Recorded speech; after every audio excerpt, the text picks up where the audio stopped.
नमस्कार दोस्तों, आपका अपना चैनल ABC विश्वमन में आपका स्वागत है। आज BSSC CGL 4 का क्राउन पब्लिकेशन का सेट नंबर 2 की ओर चल रहे हैं। सेट नंबर 1 हो चुका है, जिसका लिंक हमारे वीडियो का डिस्क्रिप्शन बॉक्स में दिया हुआ है।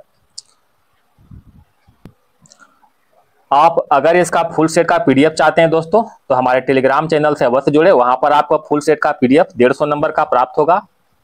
तो चलिए दोस्तों, सेट नंबर 2 की ओर, क्वेश्चन नंबर 1 की ओर चल रहे हैं दोस्तों। स्वर्ण जयंती ग्राम स्वरोजगार योजना पुनर्गठित होकर अब क्या हो गई है? प्रधानमंत्री रोजगार योजना, राष्ट्रीय ग्रामीण जीविका मिशन, जवाहर ग्राम समृद्धि योजना, संपूर्ण ग्रामीण रोजगार योजना। ऑप्शन नंबर बी, स्वर्ण जयंती ग्राम स्वरोजगार योजना का शुरुआत कब हुआ था? 1997 में हुआ था। प्रधानमंत्री रोजगार योजना का शुरुआत अक्टूबर 1993 में हुआ था। ठीक है। राष्ट्रीय ग्रामीण जीविका मिशन का शुरुआत 2011 में। जवाहर ग्राम समृद्धि योजना का शुरुआत अप्रैल 1999 में हुआ था। संपूर्ण ग्रामीण रोजगार योजना का शुरुआत 2001 में हुआ था। चलिए क्वेश्चन नंबर 2 की ओर चलते हैं। नीरज चोपड़ा का नाम किस खेल से जुड़ा हुआ है? आप लोग जानते होंगे दोस्तों, नीरज चोपड़ा का संबंध भाला फेंक से है। ऑप्शन नंबर सी हो जाएगा। इन्होंने जो है टोक्यो ओलंपिक 2020 में जो है गोल्ड मेडल जीता था, जो कि 87.58 मीटर जो है भाला फेंक कर गोल्ड मेडलिस्ट हुए थे। इसका संबंध किस राज्य से है दोस्तों? तो पानीपत हरियाणा से है। पानीपत हरियाणा से है। ठीक है। क्वेश्चन नंबर देखिएगा 3 की ओर। एक सेकेंड दोस्तों, चलिए क्वेश्चन नंबर 3 की ओर आते हैं। जनवरी 2025 में कौन सी भारतीय लघु फिल्म ऑस्कर 2025 में नामांकित हुई थी? तो भारतीय लघु फिल्म ऑस्कर 2025 में अनुजा को नामांकित किया गया था। ऑप्शन नंबर 1 हो जाएगा। ऑस्कर 2025 की बात करते हैं तो इसमें सर्वश्रेष्ठ फिल्म की बात करते हैं। सर्वश्रेष्ठ फिल्म कौन है दोस्तों? अनोरा। ठीक है, अनोरा। अभिनेता कौन है दोस्तों? अभिनेता, सर्वश्रेष्ठ अभिनेता की बात करें तो एंड्रियन बॉडी। Adrian body. ठीक है। अगर सर्वश्रेष्ठ अभिनेत्री की बात करते हैं, अभिनेत्री कौन है? तो माइकी मेडिसन। माइकी मेडिसन, याद रखिएगा। सर्वश्रेष्ठ फिल्म अनोरा, सर्वश्रेष्ठ अभिनेता एंड्रियन बॉडी, और अभिनेत्री जो है माइकी मेडिसन। अब भारतीय लघु फिल्म कौन सा? अनुजा। चलिए क्वेश्चन नंबर 4 की ओर आते हैं। ताओवाद दर्शन और धार्मिक आस्था की एक प्राचीन परंपरा है, जो निम्नलिखित में किसके गहरे रूप से जुड़ी हुई है? बताइएगा।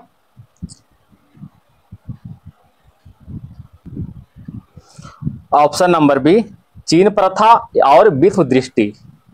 चलिए क्वेश्चन नंबर आते हैं 5 की ओर।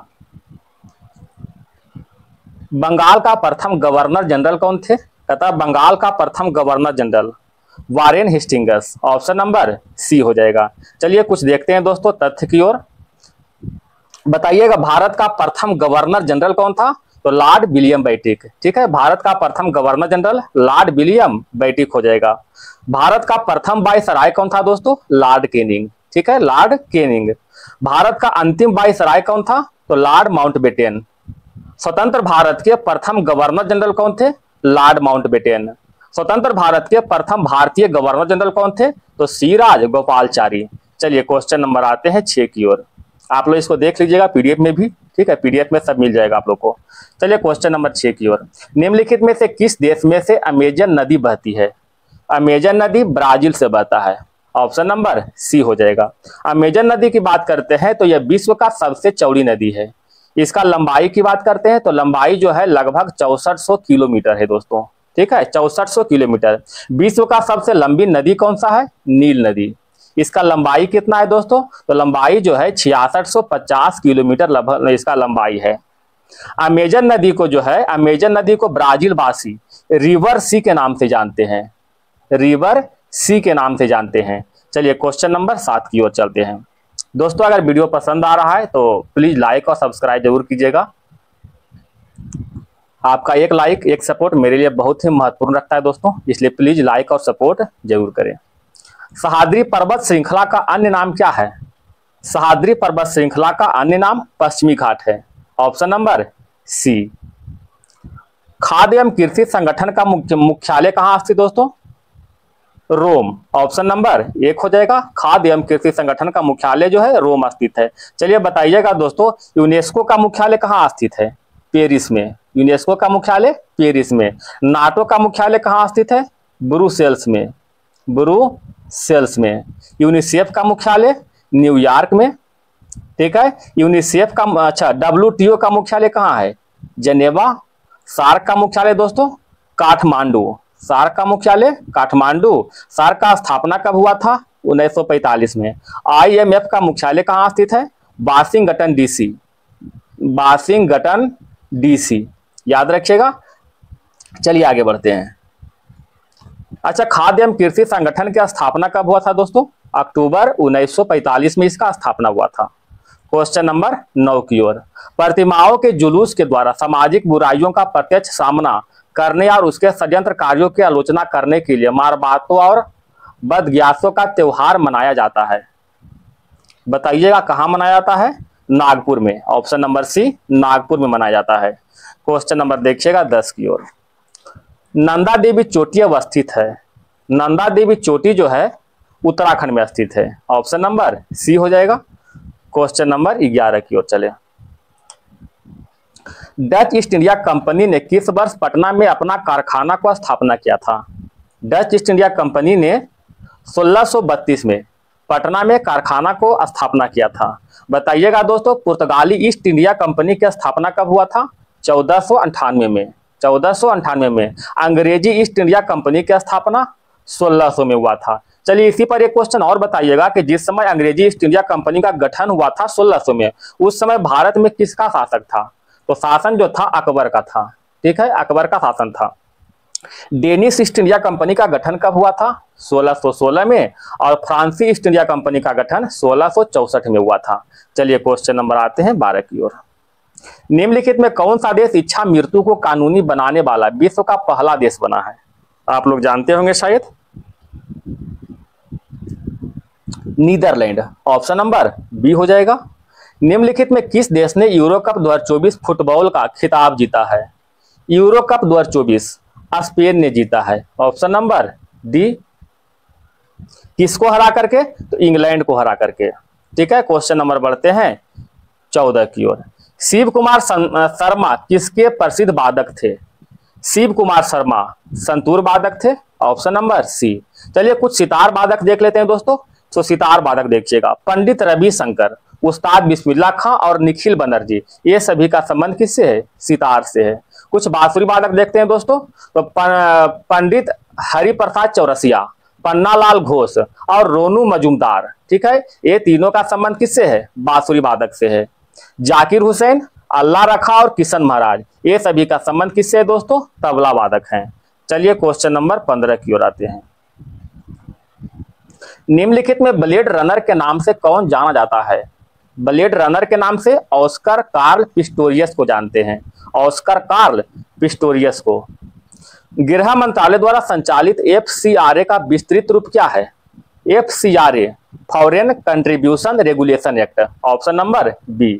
इसका जो है FCRA को जो है 1976 में अधिनियमित किया गया था और 2010 में क्या हुआ था? लागू हो गया था। ठीक है, 1976 में अधिनियमित हुआ था और 2010 में इसे लागू कर दिया गया था। FCRA जिसे कहते हैं foreign contribution regulation act. Buddha Kaushambi किसके राज्यकाल में आए थे?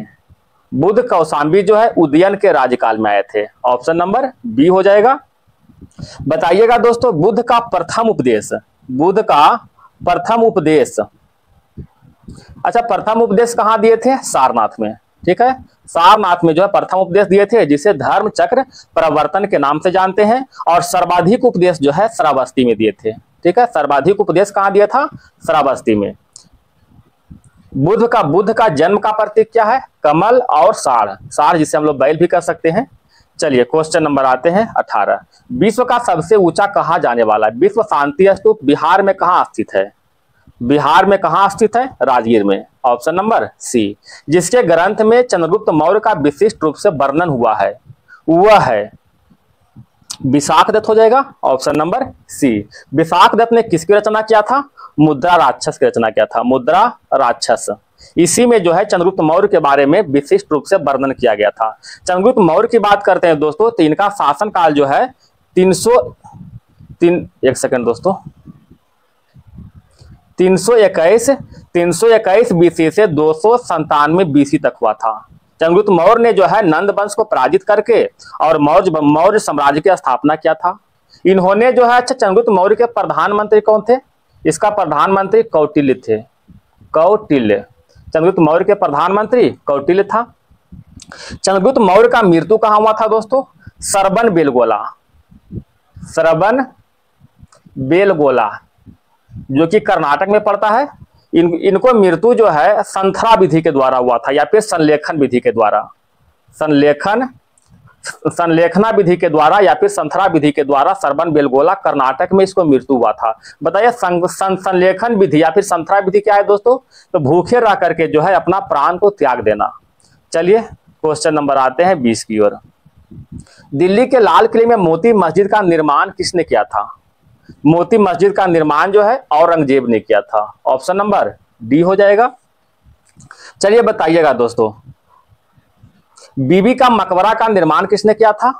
औरंगजेब ने किया था। लाल बाग और जामा मस्जिद जो कि लाहौर में है, ठीक है, जामा मस्जिद जो कि लाहौर में है, इसका निर्माण भी औरंगजेब ने किया था। अकबर के द्वारा कौन कौन सा चीज का निर्माण हुआ था? देखिएगा, लाल किला, फतेहपुर सिकरी, बुलंद दरवाजा, पंचमहल, दीवाने खास, एक जो है जामा मस्जिद, कहां? फतेहपुर सिकरी वाला। ये सभी का निर्माण जो है अकबर के द्वारा हुआ था। लाल किला, फतेहपुर सिकरी, बुलंद दरवाजा, पंचमहल, दीवाने खास और फतेहपुर सिकरी का जामा मस्जिद का निर्माण किसने करवाया था? अकबर ने करवाया था। चलिए बताइएगा दोस्तों, आगरा में स्थित मोती मस्जिद, आगरा में स्थित मोती मस्जिद का निर्माण किसने करवाया था? तो शाहजहां ने करवाया था। चलिए क्वेश्चन नंबर 21 की ओर आते हैं। रंजीत शाह ने सुप्रसिद्ध कोहिनूर हीरा प्राप्त किया था। किससे प्राप्त किया था? शाह सुजा, जवान शाह, दोस्त मोहम्मद से, शेर अली से? शाह सुजा से। कोहिनूर हीरा की बात करते हैं दोस्तों, तो यह कहां से निकाला गया था? गोलकुंडा की खान से, गोलकुंडा के खान से निकाला गया था। विश्व प्रसिद्ध कोहिनूर हीरा जो है गोलकुंडा के खान से प्राप्त हुआ था, जिसे खान मलिक ने शाहजहां को भेंट किया था और उसे शाहजहां ने जो है कहां लगवाया था? याद रखिएगा, मयूर सिंहासन में लगवाया था। इस सिंहासन को लूट करके जो है नादिर शाह ले गया था। आज ये हीरा कहां स्थित है? तो ब्रिटेन में स्थित है। चलिए क्वेश्चन नंबर आते हैं 22 की ओर। हेडगेवार ने किस वर्ष राष्ट्रीय स्वयंसेवक संघ की स्थापना किया था? राष्ट्रीय स्वयंसेवक संघ की स्थापना जो है 1925 में हुआ था। Option number D. बताइएगा, भारत सेवक समाज, भारत सेवक समाज, इसका गठन कब हुआ था? 1905 में हुआ था। गोपाल कृष्ण गोखले ने किया था। गोपाल कृष्ण गोखले ने किया था। ठीक है दोस्तों, इसे कहते हैं सर्वेंट ऑफ इंडियन सोसाइटी। चलिए क्वेश्चन नंबर आते हैं 23 की ओर। फिनिक्स फॉर्म कहां स्थित है? फिनिक्स फॉर्म जो है डरबन, दक्षिण अफ्रीका में स्थित है। इसका स्थापना किसने किया था? महात्मा गांधी ने किया था। महात्मा गांधी, ठीक है। कब स्थापना हुआ था? 1904 में इसका स्थापना हुआ था। चलिए महात्मा गांधी कुछ किताब की बात कर लेते हैं दोस्तों। कौन कौन से किताब है देखिएगा, इंडियन ओपिनियन, यंग इंडिया, हरिजन, सत्य के साथ मेरा प्रयोग, हिंद स्वराज और सप्त महाव्रत। ये सभी को जो है लेखक कौन है? महात्मा गांधी थे। ठीक है, इंडियन ओपिनियन, यंग इंडिया, हरिजन, सत्य के साथ मेरा प्रयोग, हिंद स्वराज और सप्त महाव्रत का लेखक कौन है? महात्मा गांधी। चलिए आगे बढ़ते हैं। क्वेश्चन नंबर 24 में आते हैं दोस्तों। देखिएगा, भारत का दक्षिणतम बिंदु कहां स्थित है? दक्षिणतम बिंदु जो है बड़ा निकोबार में स्थित है। Option number B. अगर भारत के उत्तरी बिंदु की बात करते हैं दोस्तों, उत्तरी बिंदु कौन सा है? इंदिरा कौल है। इंदिरा कौल, इंदिरा कौल जो है उत्तरी बिंदु है।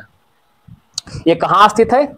लगभग जो है जम्मू कश्मीर में स्थित है, काराकोरम रेंज के निकट स्थित है। अगर भारत के पश्चिमी बिंदु की बात करते हैं तो पश्चिमी बिंदु जो है जिसे हम लोग कहते हैं गुहार मोती, गुहार मोती कहां स्थित है? गुजरात में। ये जो है पश्चिमी बिंदु हो गया। अगर पूर्वी बिंदु की बात करते हैं दोस्तों, तो पूर्वी बिंदु जो है किबीथू है। किबीथू, किबीथू स्थित है अरुणाचल प्रदेश में, जो कि पूर्वी बिंदु है। चलिए याद रखिएगा। क्वेश्चन नंबर आते हैं 25 की ओर। गड़जात पहाड़ी किस राज्य में स्थित है? गड़जात पहाड़ी उड़ीसा में अवस्थित है। ऑप्शन नंबर सी हो जाएगा। गड़जात पहाड़ी के सर्वोच्च चोटी की बात करते हैं तो सर्वोच्च चोटी जो है मलयगिरी है। मलयगिरी इसका सर्वोच्च चोटी हुआ। भारत के सबसे ऊंची चोटी कौन है दोस्तों? कंचनजंगा। कंचनजंगा जो है भारत की सबसे ऊंची चोटी है। इसका ऊंचाई की बात करें दोस्तों तो 8586 मीटर है। अगर विश्व का सर्वोच्च चोटी की बात करते हैं तो आप लोग जानते होंगे माउंट एवरेस्ट। ठीक है, विश्व का सर्वोच्च चोटी माउंट एवरेस्ट है। इसका ऊंचाई जो है कितना है दोस्तों? 8850 मीटर है ना। चलिए आगे बढ़ते हैं क्वेश्चन नंबर 26 की ओर। अरावली और विंध्य श्रृंखलाओं के मध्य कौन सा पठार स्थित है? अरावली और विंध्य श्रृंखला के मध्य मालवा का पठार। ऑप्शन नंबर 1 हो जाएगा। बिहार के निम्न प्रशासनिक विभागीय जोड़ों में से किस जोड़े के मध्य गंगा नदी नहीं बहती है? दरभंगा मुंगेर, पूर्णिया भागलपुर, तिरहुत सारण, कोसी मगध। क्या हो जाएगा इसका आंसर? कोसी मगध। निम्न में से अरब सागर में गिरने वाली नदी कौन सा है? अरब सागर में जो है ताप्ती नदी गिरता है। ऑप्शन नंबर बी हो जाएगा। ताप्ती नदी का उद्गम स्थल की बात करते हैं तो यह जो मध्य प्रदेश में स्थित सतपुड़ा पहाड़ी से निकलता है। सतपुड़ा के पहाड़ी से निकलता है कौन? ताप्ती नदी। चलिए गोदावरी नदी का जो है कुछ सहायक नदी की बात करते हैं दोस्तों। तो सहायक नदी कौन कौन दोस्तों देखिएगा। एक हो गया पूर्णा, प्राणहिता, इंद्रावती, सबरी, प्रवरा, मंजरा। ठीक है, ये सभी जो है गोदावरी का सहायक नदी है। कृष्णा के सहायक नदी की बात करते हैं दोस्तों तो कोयना, भीमा, तुंगभद्रा, घाटप्रभा, पंचगंगा, दूधगंगा, ये सभी जो है कृष्णा के सहायक नदी है। चलिए महानदी के सहायक नदी देख लेते हैं तो जोक, हसदेव, ओंग, तेल और मांड, ये सभी जो है महानदी का सहायक नदी है। चलिए बढ़ते हैं क्वेश्चन नंबर 29 की ओर। निम्नलिखित में किस प्रकार की मृदा के जल धारण क्षमता सबसे कम है? तो सबसे कम जल धारण क्षमता की बात करें दोस्तों तो बलुई दोमट है। ऑप्शन नंबर 1 हो जाएगा। और सबसे अधिक जल धारण क्षमता की बात करते हैं दोस्तों तो कौन हो जाएगा? चिकनी मिट्टी हो जाएगा। चिकनी मिट्टी को जो है जल धारण क्षमता सबसे अधिक है। अब भारत में सबसे अधिक मृदा कौन सा है या फिर सबसे उपजाऊ मृदा कौन सा है? तो भारत में जलोढ़ मृदा है। जलोढ़ मृदा जो है भारत में कितना प्रतिशत भूभाग पर फैला हुआ है? याद रखिएगा 40 से 46% भूभाग पर जो है भारत में फैला हुआ है। क्वेश्चन नंबर आते हैं 30 की ओर। सारण सिंचाई नहर निकाली जाती है। सारण सिंचाई नहर जो है गंडक नदी से निकाली जाती है। ऑप्शन नंबर डी हो जाएगा। निम्नलिखित महाद्वीपों में से किसमें देशों की संख्या अधिकतम है? तो सबसे अधिक जो है अफ्रीका महाद्वीप में है। अफ्रीका महाद्वीप में जो है 54 देश है। ठीक है, यूरोप में कितना देश है दोस्तों? 51 देश है। और एशिया में 48 देश है। दक्षिणी अमेरिका में जो है 14 देश है। ठीक है, और ऑस्ट्रेलिया में भी 14 ही देश है। चलिए आगे बढ़ते हैं क्वेश्चन नंबर 32 की ओर। निम्नलिखित में कौन सा देश भौगोलिक क्षेत्र की दृष्टि से सीमा रहित सबसे बड़ा देश है? सीमा रहित सबसे बड़ा देश जो है जापान है। ठीक है, ऑप्शन नंबर सी हो जाएगा। जापान को जो है किस नाम से जानते हैं? निप्पॉन के नाम से जानते हैं। जापान को निप्पॉन के नाम से जानते हैं। जापान का सबसे ऊंचा पर्वत की बात करते हैं दोस्तों तो माउंट फ्यूजी। माउंट फूजी ये जापान का सबसे ऊंचा पर्वत है। जापान का राष्ट्रीय फल कौन है दोस्तों? खुरमा। और राष्ट्रीय खेल कौन सा है? सुमो कुश्ती। सुमो कुश्ती जो है जापान का राष्ट्रीय खेल है। चलिए बढ़ते हैं क्वेश्चन नंबर 33 की ओर। विक्टोरिया जलप्रपात किस नदी से संबंध है? विक्टोरिया जलप्रपात जो है जाम्बेजी नदी से संबंधित है। ऑप्शन नंबर डी हो जाएगा। बताइएगा दोस्तों भारत के सबसे ऊंचा जलप्रपात कौन सा है? भारत के सबसे ऊंचा जलप्रपात कुंचिकल जलप्रपात है। कहां स्थित है दोस्तों? कर्नाटक में। कुंचिकल जो है कर्नाटक में किस नदी पर स्थित है? तो याद रखिएगा बराही नदी पर स्थित है। बराही नदी पर। ऊंचाई की बात करते हैं दोस्तों तो 455 मीटर जो है इसका ऊंचाई है। अब भारत का दूसरा सबसे ऊंचा कौन सा है दोस्तों? भारत का दूसरा सबसे ऊंचा, ये तो पहला में हो गया, दूसरा की बात करते हैं तो दूसरा में हो जाएगा बेरही पानी जलप्रपात है जो कि उड़ीसा में स्थित है। ठीक है, उड़ीसा में स्थित बेरही पानी जलप्रपात उड़ीसा में स्थित है। क्वेश्चन नंबर आते हैं 34 की ओर। बिहार विधान परिषद की पहली महिला अध्यक्ष कौन थी? बिहार विधान परिषद की पहली महिला अध्यक्ष नाइमा खातून। ऑप्शन नंबर 1 हो जाएगा। बिहार राज्य प्रदूषण निवारण बोर्ड की स्थापना कब हुआ था? 1974 में। निम्नलिखित में से किस जगह पर सिक्के नहीं ढाले जाते हैं? हैदराबाद, मुंबई, नोएडा, देवास। बताइएगा इसका आंसर हो जाएगा दोस्तों देवास। देवास में सिक्के नहीं ढाले जाते हैं। हैदराबाद, मुंबई और नोएडा में सिक्के ढाले जाते हैं। क्वेश्चन नंबर 37 की ओर चल रहे हैं दोस्तों। भारत के संविधान के किस भाग में हम नागरिकता संबंधी प्रावधानों को पाते हैं? किस में पाते हैं? भाग 2 में। भाग 2 में इसका वर्णन जो है भारतीय संविधान का अनुच्छेद 5 से लेकर के 11 तक वर्णन किया गया है। अच्छा, भाग 9 में क्या है दोस्तों? भाग 9 में जो है पंचायती राज का प्रावधान किया गया है। पंचायती राज का प्रावधान किया गया है, ठीक है। अब भाग 9 के क में क्या? भाग 9 के क में दोस्तों नगर पालिका का उल्लेख, नगर पालिका, ठीक है। भाग 9 के ख में क्या है दोस्तों? सहकारी समिति, सहकारी समिति, सहकारी समिति का उल्लेख किया गया है। भाग 1 जानते होंगे, राज्यों का संघ। चलिए, भाग 7 का उल्लेख तो नहीं दोस्तों, आपने जल्दी किताब में नहीं देखेंगे क्योंकि इसको निरस्त कर दिया गया है। चलिए बढ़ते हैं आगे दोस्तों। राष्ट्रपति का रिक्त स्थान भर लिया जाना चाहिए। कहता है राष्ट्रपति का रिक्त स्थान जो है 6 माह के अंदर भर लेना चाहिए। ऑप्शन नंबर बी हो जाएगा। राष्ट्रपति की बात करते हैं दोस्तों, इसके बारे में कुछ अनुच्छेद देख लेते हैं। भारत का एक राष्ट्रपति होगा, अनुच्छेद 52 के तहत। राष्ट्रपति का कार्यपालिका शक्ति का उल्लेख, अनुच्छेद 53 के तहत। राष्ट्रपति का चुनाव या फिर निर्वाचन, अनुच्छेद 54 के तहत। निर्वाचन के नियम, अनुच्छेद 55 के तहत, ठीक है दोस्तों। पुनर्निर्वाचन, पुनर्निर्वाचन अनुच्छेद 57 के तहत। अहर्ताएं, ठीक है, अहर्ताएं का उल्लेख 58 के तहत। बताइएगा दोस्तों, महाभियोग अनुच्छेद 61 के तहत और क्षमादान जो है अनुच्छेद 72 के तहत। चलिए क्वेश्चन नंबर 39 की ओर चलते हैं, ठीक है। मनमोहन सिंह का संबंध निम्न में से कौन सा कथन सही नहीं है? भारत के पूर्व वित्त मंत्री थे, सही है। भारतीय रिजर्व बैंक के पूर्व गवर्नर, ये भी सही है। वित्त आयोग के पूर्व अध्यक्ष, ये गलत है दोस्तों। अंतर्राष्ट्रीय मुद्रा कोष में भारत के पूर्व प्रतिनिधि, ये भी सही है। ऑप्शन नंबर सी हो जाएगा। लोकसभा में कम से कम एक वर्ष में कितने सत्र बुलाए जाते हैं? एक वर्ष में जो है 2 बार। ऑप्शन नंबर बी हो जाएगा। अच्छा, बुलाने का अधिकार किसको है दोस्तों? राष्ट्रपति को है, ठीक है। राष्ट्रपति को अधिकार है किस अनुच्छेद के तहत? तो अनुच्छेद 85 के 1 के तहत जो है इनको बुलाने का अधिकार है। एक वर्ष में सामान्यतः कितने सत्र होते हैं? तो 3 सत्र होते हैं, ठीक है। कौन कौन सत्र होते हैं दोस्तों? एक तो होता है बजट सत्र, ठीक है। एक होता है मानसून सत्र, होता है मानसून सत्र। एक होता है दोस्तों शीतकालीन सत्र, शीतकालीन सत्र। बजट सत्र जो है फरवरी से मई तक चलता है, फरवरी टू मई। और मानसून सत्र की बात करें तो जुलाई से सितंबर तक चलता है। शीतकालीन सत्र जो है दोस्तों नवंबर में स्टार्ट होता है और दिसंबर तक चलता है। चलिए बढ़ते हैं आगे। राष्ट्रपति शासन अधिकतम लगाया जा सकता है। राष्ट्रपति शासन जो अधिकतम 3 वर्ष के लगाते हैं और किस अनुच्छेद के तहत? तो अनुच्छेद 356 के तहत, ठीक है दोस्तों, 356 के तहत।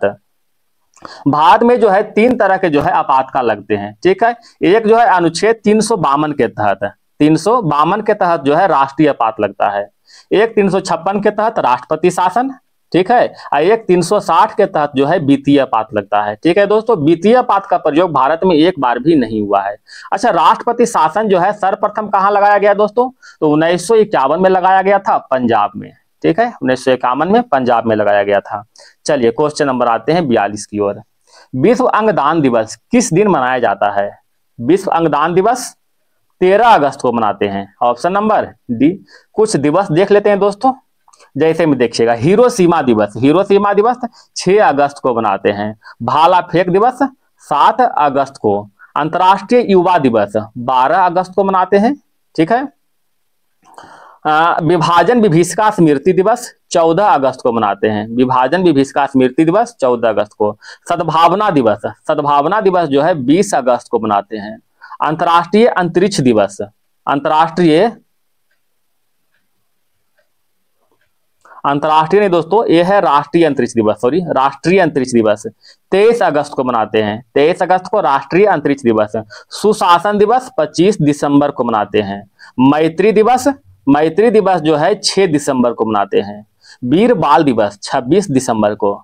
एक बार फिर से देख लीजिए, हिरोशिमा दिवस 6 अगस्त, भाला फेंक 7 अगस्त, अंतर्राष्ट्रीय युवा 12 अगस्त, विभाजन विभीषिका स्मृति दिवस 14 अगस्त, सद्भावना दिवस 20 अगस्त और राष्ट्रीय अंतरिक्ष दिवस 23 अगस्त, सुशासन दिवस 25 दिसंबर, मैत्री दिवस 6 दिसंबर, वीर बाल दिवस 26 दिसंबर को। चलिए इस तरह से याद रखिएगा दोस्तों। निम्नलिखित में किस सूफी सिलसिले की स्थापना बिहार में हुई थी? बताइएगा। फिरदौसी सिलसिले, ऑप्शन नंबर 1 हो जाएगा। भारत में चिश्ती संप्रदाय की स्थापना किसने किया था दोस्तों? तो ख्वाजा मुइनुद्दीन चिश्ती ने किया था। एक है दोस्तों सुहरावर्दी सिलसिला। सुहरावर्दी सिलसिला के शुरुआत किसने किया था? इसका शुरुआत जो है बहाउद्दीन जकारिया ने किया था। बहाउद्दीन जकारिया ने किया था, सुहरावर्दी सिलसिले का शुरुआत किया था। क्वेश्चन नंबर 44 की ओर। दुर्लभ धातु वेनेडियम किस भारतीय राज्य में पाया गया है? वेनेडियम जो है अरुणाचल प्रदेश में पाया गया है। वेनेडियम अरुणाचल प्रदेश में। भारत में सेब की खेती को बदलने के लिए 2025 में पद्म श्री से किसे सम्मानित किया गया है? बताइएगा। पद्म श्री से जो है हरिमन शर्मा को सम्मानित किया गया है। ऑप्शन नंबर 1 हो जाएगा दोस्तों। चलिए आगे बढ़ते हैं। जनवरी 2025 में डोनाल्ड ट्रंप के साथ उपराष्ट्रपति के रूप में किसने शपथ ली थी? तो उपराष्ट्रपति के रूप में जो है डोनाल्ड ट्रंप के साथ जेडी वेंस ने शपथ लिया था। ऑप्शन नंबर सी हो जाएगा। खो खो विश्व कप 2025 में महिला और पुरुष दोनों फाइनल किस देश ने जीता है? तो महिला और पुरुष का खिताब जो है भारत ने जीता है। ऑप्शन नंबर बी हो जाएगा। बताइएगा दोस्तों, पहला खो खो विश्व कप 2025 का आयोजन कहाँ हुआ था? इसका आयोजन जो है भारत में हुआ है। ठीक है। पहला खेलो इंडिया बीच गेम, पहला खेलो इंडिया बीच गेम 2025 का आयोजन कहाँ हुआ है? दीव में। ठीक है दोस्तों, दीव में, याद रखिएगा। और खेलो इंडिया यूथ गेम 2025 का आयोजन कहाँ हुआ था? बिहार में। ठीक है, बिहार में। ये सब पहला है दोस्तों, इसलिए बहुत ही इंपॉर्टेंट क्वेश्चन है। चलिए आगे बढ़ते हैं। 2025 राष्ट्रमंडल खेल किस देश में, किस शहर में आयोजित किए जाएंगे? तो राष्ट्रमंडल खेल का आयोजन जो है ग्लासगो में। ऑप्शन नंबर बी हो जाएगा। ठीक है दोस्तों, ग्लासगो में। क्वेश्चन नंबर आते हैं 49 की ओर। साहित्य में 2024 का नोबेल पुरस्कार किसे प्रदान किया गया है? किसे प्रदान किया गया है? हाउन कॉन को। साहित्य में जो है हाउन कॉन को प्रदान किया गया दोस्तों। बताइएगा दोस्तों, शांति के क्षेत्र में, शांति के क्षेत्र में जो है किनको प्रदान किया गया था? तो निहोन हिंडोक्यो को। निहोन हिंडोक्यो को जो है शांति के क्षेत्र में प्रदान किया गया था। बताइएगा अर्थशास्त्र के क्षेत्र में किसे प्रदान किया गया था? तो एक जो है डेरॉन एस मोगलू, साइमन जॉनसन और जेम्स रॉबिन्सन, ये इसको जो है अर्थशास्त्र में मिला था। एक है दोस्तों चिकित्सा के क्षेत्र में। चिकित्सा के क्षेत्र में किसको मिला था? तो विक्टर एम्ब्रोस और गैरी रूबकुन को मिला था। विक्टर एम्ब्रोस और गैरी रूबकुन को। चलिए बढ़ते हैं क्वेश्चन नंबर 50 की ओर। निम्नलिखित में किसे 2024 में मेजर ध्यानचंद खेल रत्न पुरस्कार प्राप्त हुआ है? मेजर ध्यानचंद खेल रत्न पुरस्कार 2024 की बात करते हैं तो ये टोटल 4 खिलाड़ी को मिला है। ठीक है, टोटल 4 खिलाड़ी को। पहला में कौन है दोस्तों? तो पहला खिलाड़ी में देखिएगा डी गुकेश। पहला में डी गुकेश है। इसका संबंध जानते होंगे शतरंज से है। शतरंज का खिलाड़ी है। दूसरा में दोस्तों मनु भाकर है। मनु भाकर। ठीक है, मनु भाकर का संबंध किससे है दोस्तों? बताइएगा। मनु भाकर निशानेबाजी से दोस्तों, निशानेबाजी से है। ठीक है। तीसरा खिलाड़ी दोस्तों हरमनप्रीत सिंह। इसका संबंध किससे है दोस्तों? हॉकी खिलाड़ी है। और चौथा खिलाड़ी दोस्तों परवीन कुमार। ठीक है, चौथा खिलाड़ी कौन सा? परवीन कुमार, जो कि पैरा एथलीट है। इसमें पूछ क्या रहा है दोस्तों? 2024 में जो है मेजर ध्यानचंद, इसमें कौन मिल गया? देखिएगा मनु भाकर। यहाँ देखिए मनु भाकर है। ठीक है, चलिए आगे बढ़ते हैं क्वेश्चन नंबर 51 की ओर। अब साइंस आ गया दोस्तों। ठीक है, निम्नलिखित में से कौन सा ऊर्जा का वैकल्पिक स्रोत नहीं है? ऊर्जा का वैकल्पिक स्रोत कोयला, पेट्रोलियम, प्राकृतिक गैस, ईंधन। ऑप्शन नंबर डी हो जाएगा, ईंधन। जीवाणु की खोज किसने किया था? जीवाणु की खोज जो है ल्यूवेनहॉक ने किया था। ऑप्शन नंबर 1 हो जाएगा। जीवाणु की खोज ल्यूवेनहॉक ने जो है 1683 में किया था दोस्तों। 1683 में। अच्छा, रॉबर्ट हुक ने किसका खोज किया था? रॉबर्ट हुक ने यह कोशिका की खोज किया था। रॉबर्ट हुक ने कोशिका का खोज कब? 1665 में किया था। अच्छा, एक है दोस्तों रॉबर्ट ब्राउन। रॉबर्ट ब्राउन ने किसका खोज किया था? तो कोशिका में नाभिक का खोज किया था। कोशिका में नाभिक का खोज किया था। नाभिक का खोज किया था। ठीक है। और रॉबर्ट कोच कौन है दोस्तों? तो यह जो है टीबी के जीवाणु का खोज किया था। टीबी के जीवाणु का खोज किया था। अच्छा, चेचक का टीका जो है उसका खोज किसने किया था? तो एडवर्ड जेनर ने किया था। एक विशेष कार्य करने वाले समान कोशिकाओं के समूह को क्या कहते हैं? समान कोशिकाओं के समूह को उत्तक कहते हैं। Option number 1। निम्नलिखित में अधिवृक्क रस एड्रीनेलिसिन को हम किस श्रेणी में रख सकते हैं? इसको जो है हार्मोन के श्रेणी में रखेंगे, ठीक है। अधिवृक्क रस को जो है हार्मोन के श्रेणी में रखते हैं। अति शीतलन जिसे कहते हैं सुपर कूलिंग, किसी पदार्थ को शीतल करना होता है तो किसी पदार्थ को जो है हिमांक से नीचे जो है शीतल करना। प्रकाश के एक माध्यम से दूसरे माध्यम में गुजरने पर उसकी दिशा में होने वाली परिवर्तन की घटना क्या कहलाती है? एक माध्यम से दूसरे माध्यम में गुजरने वाली घटना को जो है अपवर्तन कहते हैं। ऑप्शन नंबर 1 हो जाएगा। निम्न में से कौन सी कार्योलिक अम्ल के नाम से जानते हैं? कार्योलिक अम्ल के नाम से फिनोल को जानते हैं। स्तनपान के दौरान किस हार्मोन के कारण स्तनों में दूध का स्राव होता है? स्तनों में दूध का स्राव जो है प्रोलैक्टिन हार्मोन के कारण होता है। ऑप्शन नंबर सी हो जाएगा। अच्छा, एक है दोस्तों एस्ट्रोजोन और एक है प्रोजेस्टेरोन। ये दोनों क्या है? ये दोनों जो है महिला में सेक्स हार्मोन है, महिला में जो है सेक्स हार्मोन है। कौन? एस्ट्रोजन और प्रोजेस्टेरोन। अच्छा, ऑक्सीटॉक्सिन क्या है दोस्तों? ये भी एक तरह का जो है प्रेम हार्मोन है ऑक्सीटॉक्सिन। इसका स्राव जो है मस्तिष्क में होता है, मस्तिष्क से होता है, यानी मस्तिष्क में ही बनता है ऑक्सीटॉक्सिन। एक सेकेंड, भाग तो जाता है। चलिए देखिए दोस्तों अगला क्वेश्चन। निम्नलिखित में कौन सा एक संक्रामक बीमारी है? खसरा, स्कर्वी, दम्मा, मधुमेह। क्या होगा? खसरा जो है एक संक्रामक बीमारी है। चलिए कुछ संक्रामक बीमारी का नाम देख लेते हैं दोस्तों, देखिएगा। पहला तो इन्फ्लुएंजा हो गया, खसरा, चिकन पॉक्स, मलेरिया, डेंगू बुखार, तपेदिक और टाइफाइड। ये सभी जो क्या है दोस्तों संक्रामक बीमारी है। बढ़ते हैं क्वेश्चन नंबर 60 की ओर। जब बर्फ पिघलता है तो क्या होता है? आयतन जो है घट जाता है, आयतन घट जाता है। निम्नलिखित में किस एक प्रकार की तरंग का प्रयोग रात्रि दृष्टि उपकरण में किया जाता है? तो रात्रि दृष्टि उपकरण में जो है रात्रि दृष्टि उपकरण में अवरक्त तरंग का प्रयोग करते हैं। ऑप्शन नंबर सी।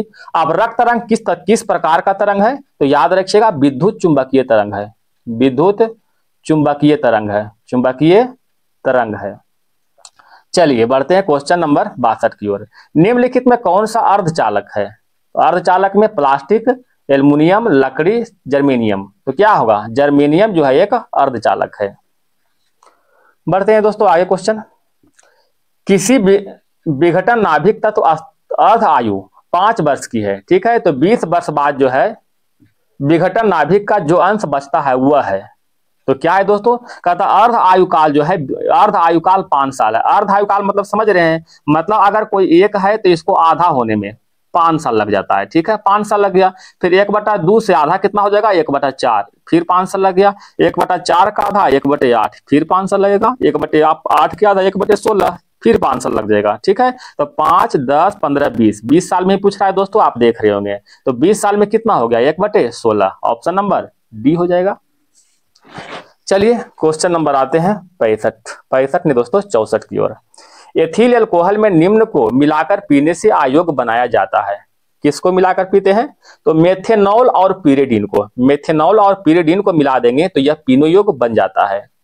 कार के इंजन में नॉकिंग से बचाने के लिए निम्न में से कौन सा प्रयोग में लाया जाता है? तो नॉकिंग से बचाने के लिए lead tetraethyl, option number C का प्रयोग करते हैं, मतलब लेड टेट्राएथिल का, ठीक है। क्वेश्चन नंबर बढ़ते हैं 66 की ओर। निम्नलिखित में कौन सी सही सुलेमित है? अलवनीकरण के द्वारा समुद्री जल शुद्ध करते हैं, प्रतिलोम प्रसारण के द्वारा पेयजल, विद्युतीयकरण के द्वारा जो है प्रोटीन, पाश्चुरीकरण के द्वारा चाय। ये गलत है दोस्तों। पाश्चुरीकरण के द्वारा जो है दूध को, पाश्चुरीकरण जो है दूध की क्रिया में है हम लोग करते हैं, ठीक है। पाश्चुरीकरण जिससे जीवाणु कीटाणु जो है नष्ट होता है और दूध सुरक्षित रहता है दोस्तों, ठीक है। जो पैकेट वाला दूध आता है ना, वो सभी जो है पाश्चुरीकरण करके उसमें पैक किया जाता है। क्वेश्चन नंबर 67 देखते हैं दोस्तों। डीएपी में कितने प्रतिशत फास्फोरस, ठीक है, कितने प्रतिशत फास्फोरस P2O5 तथा नाइट्रोजन पाई जाती है? तो नाइट्रोजन जो है 18% और फास्फोरस 46% पाई जाती है। निम्नलिखित तत्वों में से कौन जब वायु तथा अंधेरे में रखा जाता है तो स्वतः दीप्त हो जाता है? कौन है दोस्तों? तो यह जो है श्वेत फास्फोरस, ऑप्शन नंबर बी हो जाएगा। लाल फास्फोरस का यूज तो हम लोग प्रायः करते हैं माचिस में, ठीक है, माचिस में जो तिल्ली होता है लाल फास्फोरस होता है। क्वेश्चन नंबर आते हैं 69 की ओर। हृदय स्पंद स्पंदन एवं विद्युतीय तरंग द्वारा निष्पादित होती है, जो उपजती है, कहाँ उपजती है? तो यह जो है हृदय में उपजती है। मानव शरीर में पाचन का अधिकांश भाग किस अंग में संपन्न होता है? पाचन का अधिकांश भाग जो है छोटी आंत में संपन्न होता है। ऑप्शन नंबर सी हो जाएगा। बताइएगा छोटी आंत की लंबाई कितना होता है दोस्तों? लगभग 6 मीटर, इसका लंबाई 6 मीटर होता है। छोटी आंत से ही जो है गैस्ट्रीन हार्मोन, एक मिनट दोस्तों, अच्छा बताइएगा बड़ी आंत की लंबाई कितना होता है? तो बड़ी आंत की लंबाई 1.5 मीटर होता है। गैस्ट्रीन हार्मोन का स्राव कहां से होता है? गैस्ट्रीन हार्मोन का स्राव जो है अमाशय के द्वारा होता है। ठीक है, अमाशय के द्वारा गैस्ट्रीन हार्मोन। चलिए क्वेश्चन नंबर 71 की ओर आते हैं। घाव को भरने में सहायक विटामिन कौन सा है? कौन सा है? विटामिन सी, जिसे हम लोग क्या कहते हैं? एस्कॉर्बिक एसिड के नाम से जानते हैं। विटामिन ए क्या कहते हैं दोस्तों? रेटिनॉल। विटामिन ए को रेटिनॉल, विटामिन बी को थायमिन के नाम से जानते हैं, थायमीन के नाम से। ठीक है, विटामिन डी क्या कहते हैं दोस्तों?